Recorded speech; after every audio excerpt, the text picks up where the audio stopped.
দিয়েছিলেন উদাহরণ আর কি, ডায়ালাইসিস নিয়ে, মানে কিডনি রোগীদের যে ডায়ালাইসিস করে না একেবারে শেষ অবস্থায় গেলে ওইটা, তো এটা মেশিন দিয়ে রক্ত পরিষ্কার করে আর কি, তো ওইটা শুনেন আগে। আমরা এখন প্রাইভেট পাবলিক পার্টনারশিপ চালু করতে চাচ্ছি। এখন ইউ ক্যান আস্ক মি যে আচ্ছা ঠিক আছে এটা কি জিনিস। ওকে, আসেন আপনাকে একটা এক্সাম্পল দিই।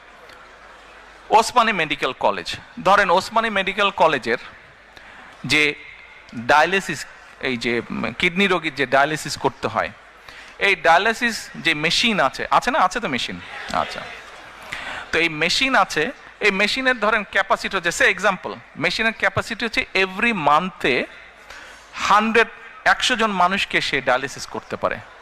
বাট আপনার কিউতে 100 জন না, আপনার কিউতে 500 জন, রাইট? ওকে, আমরা এখন যেটা কেয়ার করছি, ঢাকাতে দেশে অনেক প্রাইভেট হসপিটাল আছে, বাট আম্মা যেহেতু এভার কেয়ারে আছেন, আমার ওই একটা নামই মনে থাকে প্রাইভেট হসপিটালের মধ্যে।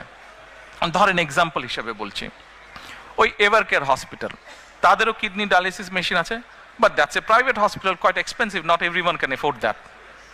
ওকে, আমরা যেটা এরকম ফ্যাসিলিটি যেসব প্রাইভেট হসপিটাল আছে তাদের সাথে আমরা গভর্নমেন্ট একটা কন্ট্রাক্ট করব। আমরা বলবো যে দেখো, we know what is your costing, তুমি তার উপরে প্রফিট হিসেবে, যেহেতু ইয়োর প্রাইভেট, তুমি 5% 10% প্রফিট নিতে পারো। এখন আমার এই যে ওসমানী মেডিকেল কলেজে 500 কিউব 100 জনকে আমি মাসে দিচ্ছি, বাট আরও 400 বাকি যাচ্ছে।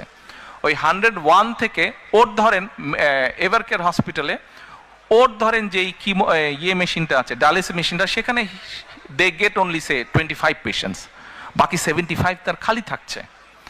এই যে এখানে যে কিউ হয়েছে, এই কিউ থেকে নিয়ে আমরা 75 পেশেন্ট ওদেরকে দেব, and the cost we will বিয়ার।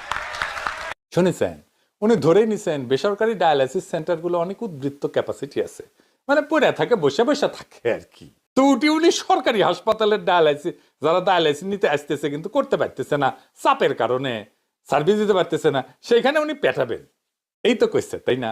এইটারে উনি কইতেছেন পাবলিক প্রাইভেট পার্টনারশিপ।